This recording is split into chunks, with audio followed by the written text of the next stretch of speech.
NEET exam में 60 दिन रह गए हैं और अभी से भी मेरी बात मानोगे ना, तो नीट बायोलॉजी में 340 तक नंबर ला सकते हो। चाहे तुम पहली बार बायोलॉजी पढ़ रहे हो या तुम्हारे नंबर 200, 250, 300 तक अटक गए हैं और नंबर बढ़ नहीं रहे हैं।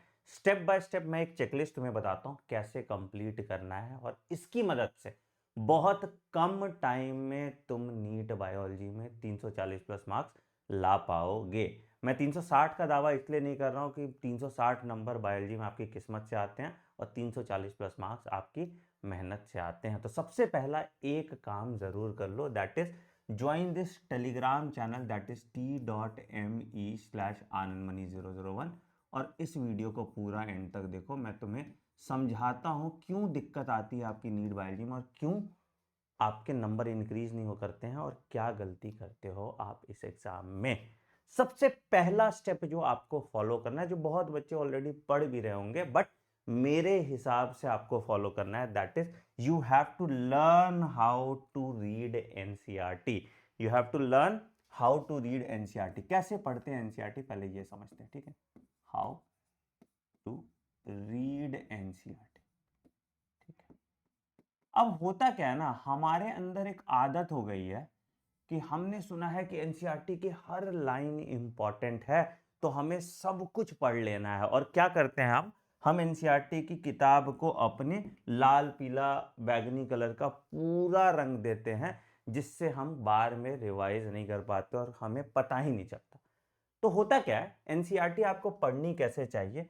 अगर आपको स्टेप बाय स्टेप मेरे साथ एनसीईआरटी पढ़ना है तो कल सुबह 9 बजे 9 AM टुमारो मेरी NCERT line by line class है, न्यूरल कंट्रोल एंड कोऑर्डिनेशन की। लिंक आपको टेलीग्राम पे मिल जाएगा। आप मेरे साथ समझ लीजिए एक चैप्टर, आप कहीं से ही पढ़ रहे हो, मेरे से नहीं भी पढ़ते हो तो भी एक चैप्टर समझ लीजिए कैसे एनसीईआरटी लाइन बाय लाइन आपको पढ़नी होती है। तो बेटा करना क्या होता है समझो।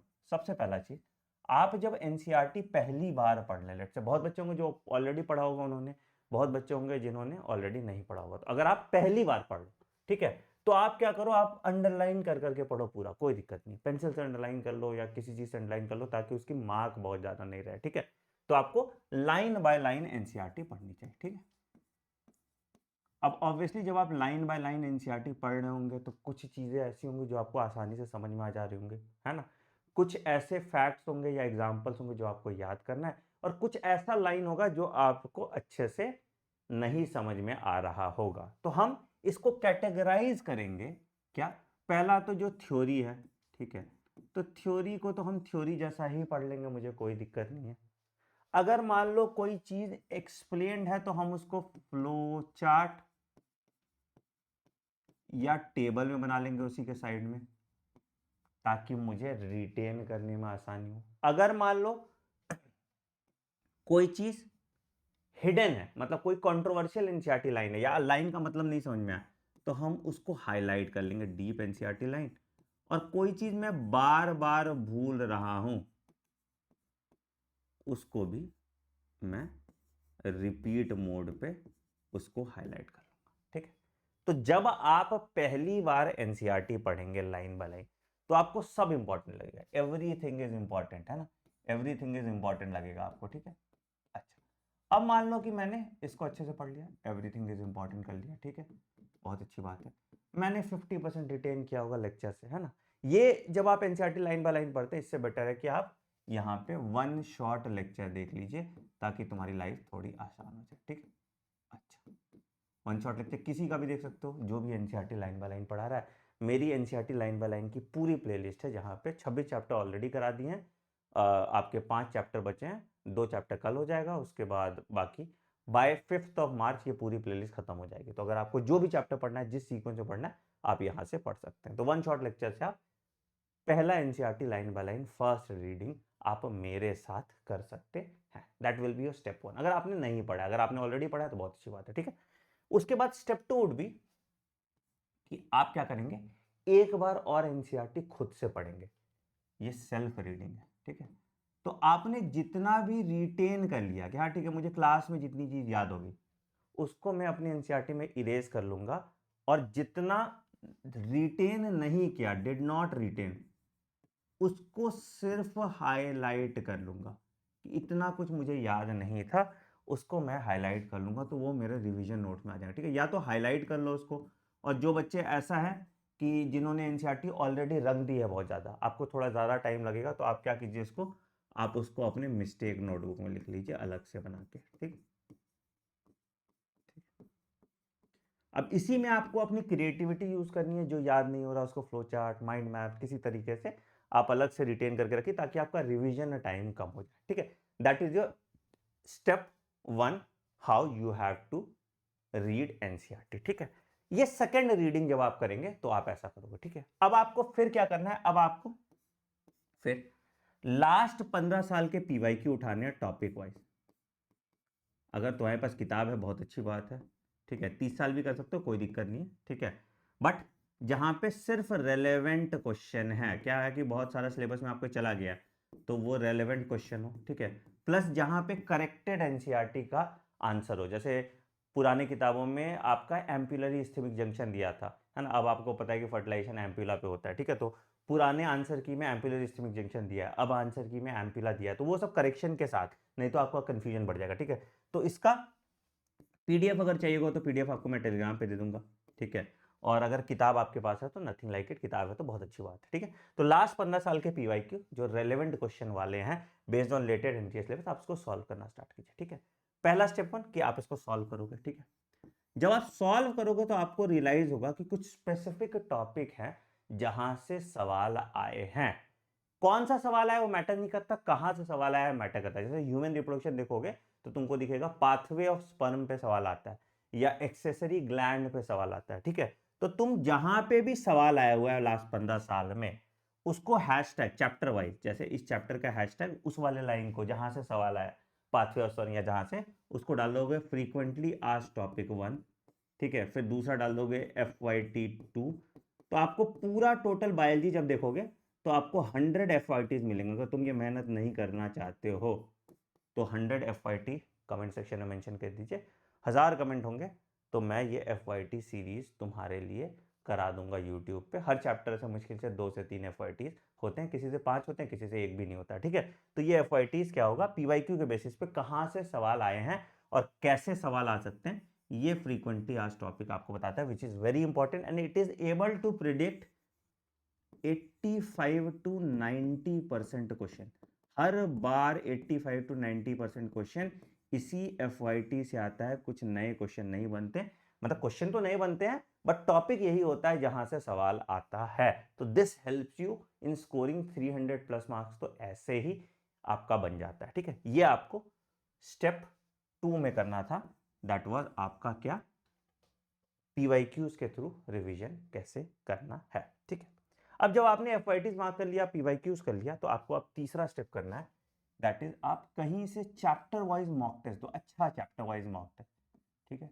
अगर आपको चैप्टर वाइज मॉक टेस्ट नहीं है, ठीक है, तो मैं आपको अगेन ये भी टेलीग्राम पे दे दूंगा, या फिर आप मेरा बायोलॉजी क्वेश्चन बैंक है, ठीक है, मेरी एक किताब है बायोलॉजी क्वेश्चन बैंक, जहाँ पे अलग अलग तरह के क्वेश्चन है ना, अच्छे तरीके से बहुत अमेजिंग क्वेश्चन मैंने आपको ऐड करके दे दिए हैं। देखो मेरे बारे में ये चीज़ कहा जाता है कि मेरे बायोलॉजी के क्वेश्चन 2021 से बहुत अच्छे बनते हैं, ठीक है।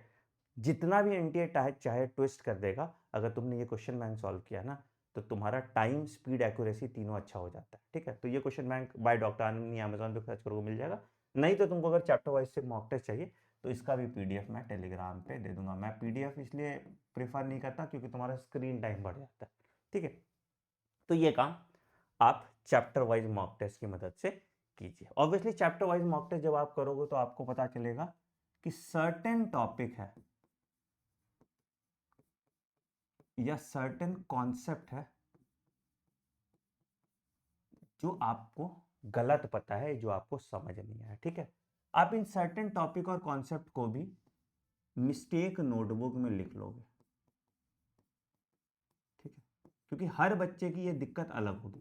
तो एक कॉपी में इसको, इसके कॉन्सेप्ट को, इसको थ्योरी को मिस्टेक नोटबुक में लिख दोगे और इसका फिर आप टॉपिक वाइज क्वेश्चन प्रैक्टिस करो। सिर्फ इसका टॉपिक वाइज क्वेश्चन प्रैक्टिस करो, बाकी सबके लिए आपका टाइम नहीं है, ठीक है। टॉपिक वाइज आप प्रैक्टिस करोगे तो इसकी मदद से क्या होगा कि तुम्हारा ये सर्टेन टॉपिक स्ट्रांग हो जाएगा और इससे तुम्हारे एक चैप्टर पे तुम्हारा पूरा कमांड आ जाएगा।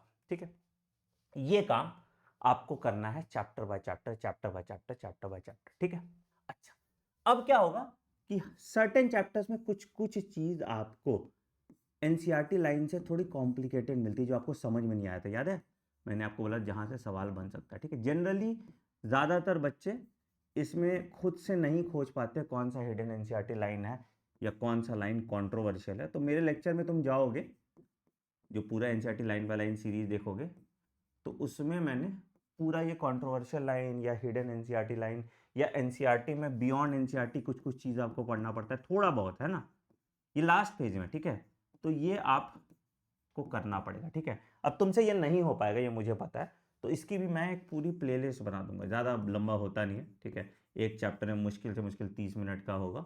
ठीक है, तो इसकी भी मैं पूरी प्लेलिस्ट बना दूंगा एंड बाय 15 मार्च ये FYT और ये दोनों मैं खत्म कर दूंगा। एक दिन में 2 चैप्टर मैं निकाल दूंगा, ये ऑलरेडी बना हुआ है मेरे पास। ठीक है, तो मुझे बस लेक्चर रिकॉर्ड करनी है इसकी, अगर इसका PDF भी तुमको टेलीग्राम पे मिल जाएगा। तो ये बहुत की है तुम्हारा जो 20 मार्क्स का बफर है ना, जो 320 में तुम्हारा स्कोर अटकता है, वो इसी कारण से अटकता है क्योंकि तुम इन लाइंस को मिस कर देते हो। इसके बाद तुम्हें कोई भी लाइन मिस करने की जरूरत नहीं पड़ेगी। तो ये हिडन एनसीईआरटी लाइन और इससे आप कर लोगे। ठीक है, स्टेप नंबर 5 इज कि आप एनसीईआरटी एग्जाम्पलर के प्रॉब्लम करेंगे, क्योंकि इक्का दुक्का क्वेश्चन इससे आता है और कुछ एनसीईआरटी के बियॉन्ड भी आता है। ठीक है, जैसे आपका जेनस ग्रीन है ना, इस पे सवाल आ गया था। ठीक है, स्टेन पे आता है, एसिटोकार्माइन पे सवाल आ जाता है। तो ऐसे क्वेश्चंस अगर एनसीईआरटी एग्जाम्पलर में दिया है तो आपके नीट एग्जाम में आ सकता है।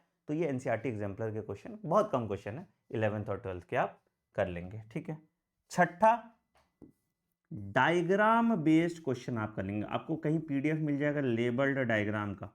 ठीक है, कि जहाँ पे डायग्राम बेस्ड जितने क्वेश्चन आ सकते हैं वो आप कर लीजिए। अगर नहीं मिलता क्वेश्चन तो इसका PDF भी मैं तुमको दे दूंगा और इसका लेक्चर ऑलरेडी रिकॉर्डेड है, जितने भी डायग्राम बेस्ड क्वेश्चन बन सकते हैं, क्योंकि डायग्राम बेस्ड क्वेश्चन आते हैं और एनसीईआरटी की लेबलिंग बहुत गलत है, इसलिए आप इक्का दुक्का क्वेश्चन यहाँ पे गलत कर लेते हैं। And now 2 more steps that you have to follow is that assertion reason question practice करो आप लगभग 300 क्वेश्चन।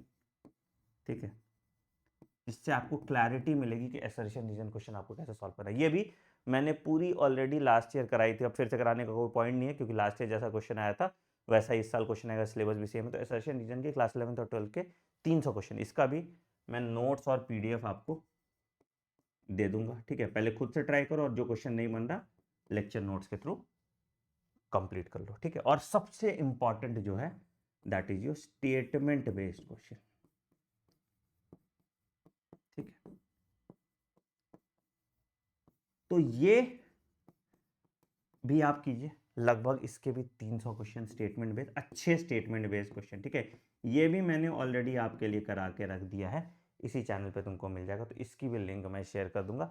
ये भी खुद से पहले सॉल्व करो, फिर मेरे साथ सॉल्व करो, तुमको समझ में आएगा क्या स्टेटमेंट पढ़ना कैसे है और स्टेटमेंट बेस्ड क्वेश्चन जल्दी कैसे सॉल्व करना है, वहां पे तुम्हारा काम बन जाएगा। और जब तुमने ये सब कुछ कर लिया तब तुम्हारे 340+ मार्क्स गारंटीड होंगे।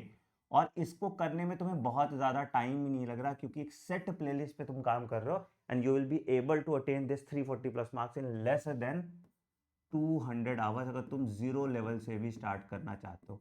अगर तुमको इसका आवर बाय आवर बाइफर्केशन या प्लानर चाहिए तो कमेंट सेक्शन में मेंशन करो, मैं टेलीग्राम पे इसका प्लानर बना के भेज दूंगा, तुमको तुम रिलीजियसली फॉलो कर सकते हो with lecture link, PDF and notes. बस तुमको उसको रिलीजियसली फॉलो करना है, this is the way that you can score 340+ marks in NEET biology. NEET biology बहुत आसान है, हमारा अप्रोच गलत है, इसलिए हमें नीट बायोलॉजी में नंबर नहीं आता। और यही अप्रोच तुमको आज नहीं, जब तुम मेडिकल कॉलेज में भी जाओगे इसी तरीके से आपको पढ़ना होगा, तब जाके तुम मोटे मोटे हैरिसन जैसे किताब अच्छे तरीके से कंप्लीट कर पाओगे। कमेंट सेक्शन में मेंशन करना कितने ऐसे लोग हैं जो इस तरह से पढ़ते हैं और कितने ऐसे लोग हैं जिनको लगता है कि इस तरह से पढ़ के 340+ नंबर आ सकता है। अगर आप अभी से या कल से 340+ नंबर लाना चाहते हैं तो आ जाइए, #45 डे का चैलेंज एक्सेप्ट कीजिए और कल की लाइव क्लास में मिलिए मुझे। कल मैं कराने वाला हूं न्यूरल कंट्रोल एंड कोऑर्डिनेशन, है ना, बहुत इंटरेस्टिंग चैप्टर है, बहुत लोगों का वीक भी होता है। तो कल 9 AM लाइव क्लास में आई विल सी यू, है ना। कल न्यूरल कंट्रोल एंड कोऑर्डिनेशन है, परसों केमिकल कंट्रोल एंड कोऑर्डिनेशन है, फिर ह्यूमन फिजियोलॉजी का पूरा रिवीजन एक साथ करेंगे क्योंकि बाकी चैप्टर मैंने ऑलरेडी पढ़ा दिया, और फिर ह्यूमन फिजियोलॉजी के 200 क्वेश्चन प्रैक्टिस कराने वाला हूं।